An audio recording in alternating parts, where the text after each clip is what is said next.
Shalom, jumpa kembali dengan saya Roni Suwono. Ini adalah channel pribadi saya. Sahabat yang saya kasih, Anda yang suka menonton video saya, jangan lupa like setiap kali menonton.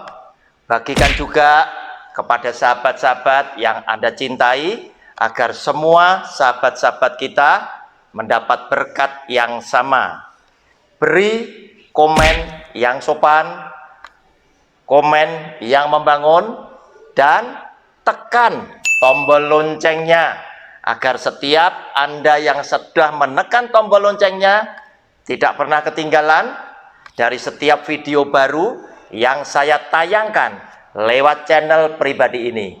Selamat menikmati. Shalom.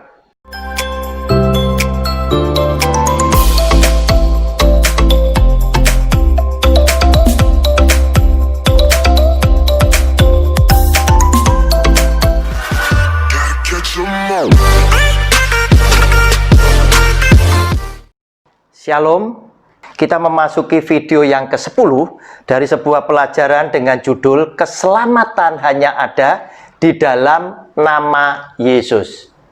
Saudara, judul kecil yang hari ini kita mau pelajari adalah Akulah jalan dan kebenaran dan hidup. Yesus Tuhan katakan demikian, dan kita mau baca ayatnya dari Yohanes pasal 14. Saya bacakan mulai ayat 1 hingga ayat yang ke-6. Janganlah gelisah hatimu, percayalah kepada Allah, percayalah juga kepadaku. Di rumah Bapakku banyak tempat tinggal. Jika tidak demikian, tentu aku mengatakannya kepadamu, sebab aku pergi ke situ untuk menyediakan tempat bagimu.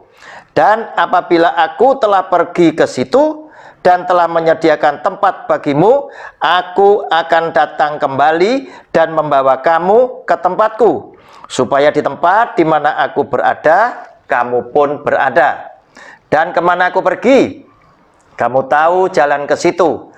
Kata Thomas kepadanya, Tuhan, kami tidak tahu kemana engkau pergi. Jadi bagaimana kami tahu jalan ke situ?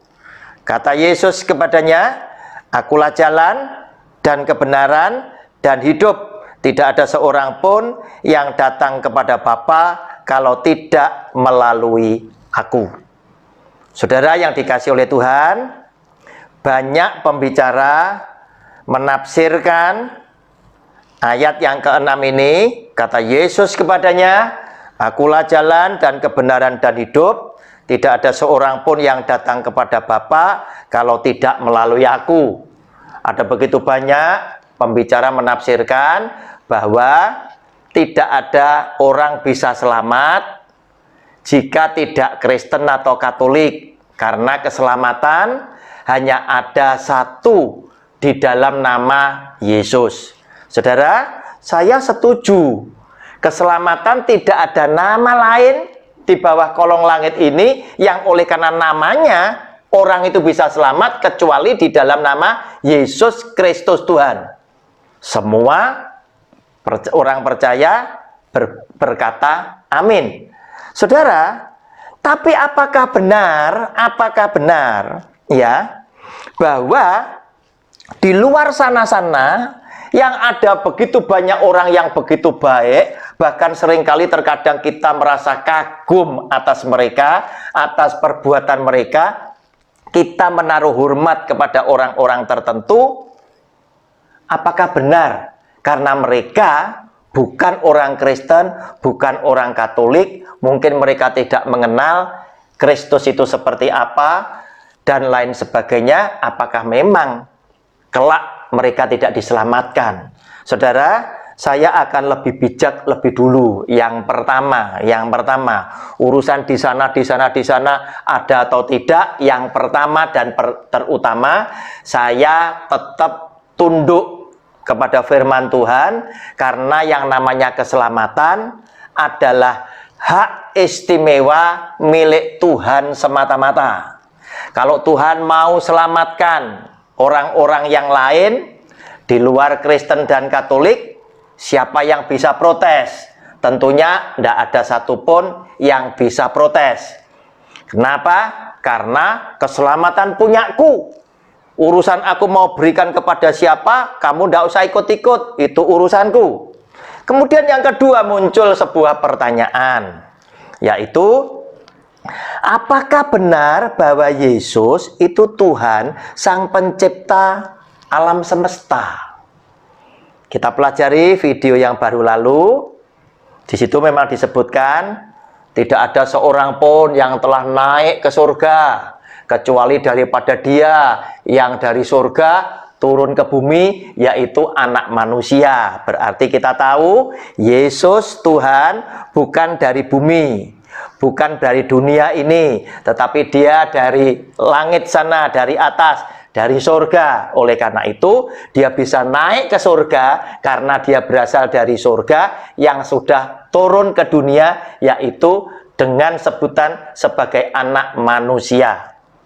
Jika Dia sebagai Tuhan, berarti Dia adalah pencipta seluruh bangsa, pencipta langit bumi dan dengan segenap isinya. Pertanyaannya, kita mengenal Tuhan pencipta langit bumi dengan segenap isinya adalah Tuhan yang maha kasih, Tuhan yang maha adil. Kalau ternyata setiap umat ciptaannya itu tidak diberi kesempatan yang sama untuk mendapatkan surga, apakah tidak ada manusia yang lain kemudian yang protes, Tuhan Yesus, di mana keadilanmu, di mana kasih-Mu? Saudara, kemudian pertanyaan yang berikutnya, apakah benar di dalam Alkitab ditulis bahwa Yesus yang adalah Tuhan itu adalah satu-satunya hakim yang nanti pada hari kiamat Dia akan datang untuk menghakimi orang yang hidup dan yang mati? Nah, saudara yang dikasihi oleh Tuhan, jika pertanyaan itu semua kita nyatakan itu benar, Dia adalah hakimnya satu-satunya, kemudian Dia adalah Tuhan yang maha adil dan maha kasih, dan kemudian Dia juga adalah Allah Sang Pencipta langit dan bumi, saya yakin, saudara, saya yakin Dia akan menghakimi semua bangsa ini dengan kemahakuasaannya dan dengan kemahaadilannya. Sehingga saya tetap berpegang teguh bahwa penghakiman adalah hak Tuhan semata-mata, urusan di luar kekristenan, di luar orang Katolik. Mereka yang tidak mengenal nama Tuhan Yesus itu akan diselamatkan 100% urusan Tuhan, bukan urusan kita. Tetapi yang jelas, apa yang dikatakan oleh Tuhan Yesus di dalam Yohanes pasal 14 ayat 1 sampai dengan ayat 6, khususnya ayat 6, di mana Dia berkata, akulah jalan, kebenaran, dan hidup. Artinya adalah jalan yang kita lewati, yang benar, yang menuntun kepada kita, kepada hidup yang kekal, yaitu lewat Yesus dan ajarannya. Lewat Yesus Tuhan, nama yang berkuasa, dan firman-Nya yang saudara dan saya lakukan di dalam hidup sehari-hari, sehingga ketika kita melakukan firman Tuhan itu tadi, firman Tuhan ini menuntun kepada kita menuju kepada hidup kekal yang disediakan oleh Kristus sebagai upah atas kesetiaan saudara dan saya. Saudara, dikatakan lewat Alkitab, suatu hari kelak nanti Tuhan Yesus datang, kemudian semua bangsa itu kumpul, saudara. Semua bangsa itu kumpul. Kita buka aja ya, nanti di Matius pasal 25 di penghakiman terakhir. Semua bangsa kumpul. Otomatis, saudara, artinya apa? Semua bangsa kumpul karena Dia datang itu menjadi hakim atas semua manusia, baik yang masih hidup maupun yang sudah mati, semuanya akan menghadap kepada Dia. Sehingga arti sesungguhnya, akulah jalan dan kebenaran dan hidup adalah siapapun engkau orangnya, apapun warna kulitmu, apapun agama dan keyakinanmu, sadarlah, karena yang ditetapkan oleh Tuhan Sang Pencipta langit bumi dengan segenap isinya, hakimnya adalah Yesus Kristus Tuhan.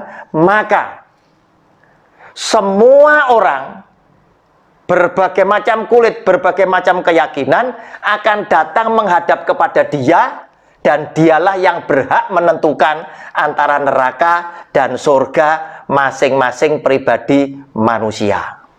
Sehingga keselamatan hanya ada di dalam nama Tuhan Yesus. Ya dan amin. Saudara, ketika orang mati, Alkitab kita terdiri dari kitab Perjanjian Lama dan Perjanjian Baru. Apa yang ada di Perjanjian Lama selalu bernubuat tentang Yesus. Para nabi dari keturunan Israel, dari keturunan Yakub, semua nabi di sini selalu bernubuat tentang Yesus Sang Mesias. Saudara, dan apa yang dinubuatkan seringkali digenapi lewat jati diri Kristus. Saudara, lihat Hosea pasal yang ke-6. Hosea pasal yang ke-6 ayatnya yang kedua berkata demikian. Ia akan menghidupkan kita. Kita berarti banyak, yaitu seluruh umat manusia. Ia akan menghidupkan kita sesudah 2 hari. Sesudah 2 hari. Hari keberapa? Kita melanjutkan. Pada hari yang ketiga, Ia, huruf besar, berarti Tuhan, akan membangkitkan kita yang mati dihidupkan kembali, dan kita akan hidup di hadapannya, huruf besar. Saudara, berarti setiap manusia ketika mati, rohnya kembali kepada Tuhan, hari ketiga dari hitungan pertama kali hari itu mati, orang ini secara roh akan hidup di hadapan Tuhan, bertatapan muka dengan Yesus Kristus Tuhan. Kemudian peristiwa ini digenapi lewat jati diri Kristus. Yesus yang adalah Tuhan mati pada hari Jumat. Jumat hitung 1. Sabtu hari kedua. Minggu hari ketiga. Sama seperti dia katakan, anak manusia akan mati di atas kayu salib oleh karena orang-orang berdosa. Dan pada hari yang ketiga, dia akan dibangkitkan oleh Bapaknya, yaitu pada hari Minggu. Nubuatan di Perjanjian Lama digenapi di dalam kehidupan Kristus. Saudara, untuk apa? Ternyata di dalam 2 Korintus pasal 5, 2 Korintus pasal 5 ayat yang ke-10, sebab kita semua harus menghadap tahta pengadilan Kristus, supaya setiap orang memperoleh apa yang patut diterimanya sesuai dengan yang dilakukannya dalam hidupnya ini, baik ataupun jahat. Berarti ketika kita berhadapan muka dengan Kristus, kita mempertanggungjawabkan setiap perbuatan kita semasa kita hidup. Saudara, sekarang kita lihat Matius pasal 25 tadi. Saudara, Matius pasal 25 mulai ayat 31 sampai dengan 36. Apabila anak manusia datang, judulnya adalah penghakiman terakhir. Apabila anak manusia datang dalam kemuliaannya dan semua malaikat-malaikat bersama sama dengan Dia, maka Ia akan bersemayam di atas tahta kemuliaannya. Lalu semua bangsa akan dikumpulkan di hadapannya, dan Ia akan memisahkan mereka seorang daripada seorang, sama seperti gembala memisahkan domba dari kambing. Dan Ia akan menempatkan domba-domba di sebelah kanannya dan kambing-kambing di sebelah kirinya. Dan raja itu akan berkata kepada mereka yang di sebelah kanannya, "Mari hai kamu yang diberkati oleh Bapa-Ku, terimalah kerajaan yang telah disediakan bagimu sejak dunia dijadikan. Sebab ketika aku lapar, kamu memberi aku makan, ketika aku haus, kamu memberi aku minum, ketika aku seorang asing, kamu memberi aku tumpangan, ketika aku telanjang, kamu memberi aku pakaian, ketika aku sakit, kamu melawat aku, ketika aku di dalam penjara, kamu mengunjungi aku." Saya loncat ke ayat ke-40, ketika semua orang bertanya, "Raja, kapan keadaan itu engkau alami?" Maka raja itu ayat 40, dan raja itu akan menjawab mereka, "Aku berkata kepadamu, sesungguhnya segala sesuatu yang kamu lakukan untuk salah seorang daripada saudaraku yang paling hina ini, kamu telah melakukannya untuk aku."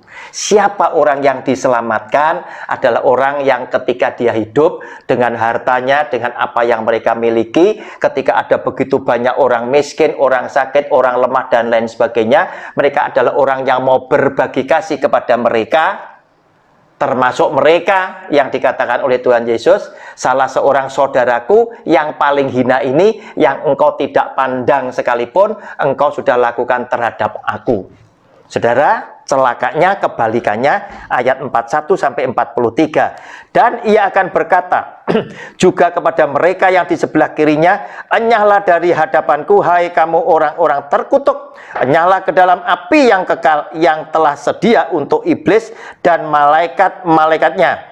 Sebab ketika aku lapar, kamu tidak memberi aku makan, ketika aku haus, kamu tidak memberi aku minum, ketika aku seorang asing, kamu tidak memberi aku tumpangan, ketika aku telanjang, kamu tidak memberi aku pakaian, ketika aku sakit dan dalam penjara, kamu tidak melawat aku."